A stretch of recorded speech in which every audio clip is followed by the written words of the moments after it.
जय जगन्नाथ। प्रतिभा आउ प्रतिबद्धता।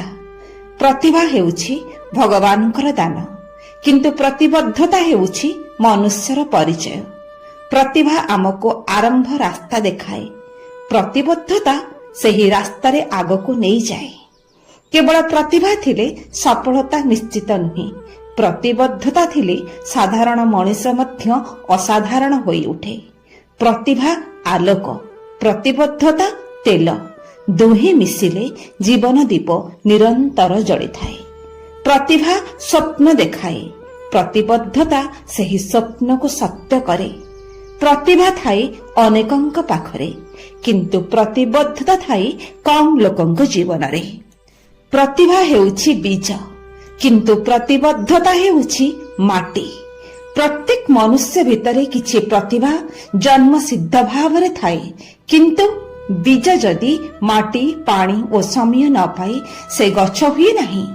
ପ୍ରତିଭା ଥିଲେ ମଧ୍ୟ ପ୍ରତିବଦ୍ଧତା ନଥିଲେ ସମ୍ଭାବନା ଅପୂର୍ଣ୍ଣ ରହିଯାଏ।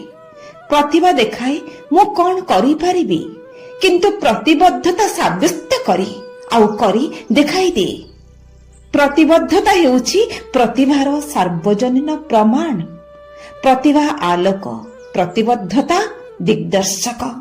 ଆଲୋକ ଥିଲେ ମଧ୍ୟ ଦିଗ ଚିହ୍ନିବାରେ, ନିଜ ଲକ୍ଷ୍ୟସ୍ଥଳରେ ପହଞ୍ଚିବାରେ ଭ୍ରମ ହୋଇଥାଏ, କିନ୍ତୁ ପ୍ରତିବଦ୍ଧତା ସେହି ଆଲୋକକୁ ଠିକ୍ ଦିଗରେ ଚଲାଇ ନେଇଯାଏ। ପ୍ରତିଭା ଆରମ୍ଭ, ମାତ୍ର ପ୍ରତିବଦ୍ଧତା ଦୀର୍ଘ ଯାତ୍ରା। ଯେଉଁଠି ପ୍ରତିଭା ଥକିଯାଏ ସେଠି କିନ୍ତୁ ପ୍ରତିବଦ୍ଧତା ଚାଲିଥାଏ ନିରନ୍ତର। ପ୍ରତିଭା ପ୍ରତିବଦ୍ଧତାକୁ ନମ୍ର କରେ। ପ୍ରତିଭା ଥିବା ମନୁଷ୍ୟ ପାଖରେ ଅହଙ୍କାର ଆସିପାରେ, କିନ୍ତୁ ପ୍ରତିବଦ୍ଧତା ଆସିଲେ ମନୁଷ୍ୟ ଶିଖେ, ଧୈର୍ଯ୍ୟ ଧରେ ଆଉ ଅନ୍ୟକୁ ସମ୍ମାନ କରେ। ପ୍ରତିଭା ଆକାଶକୁ ଦେଖାଏ, ପ୍ରତିବଦ୍ଧତା ପାଦକୁ ମାଟିରେ ରଖେ।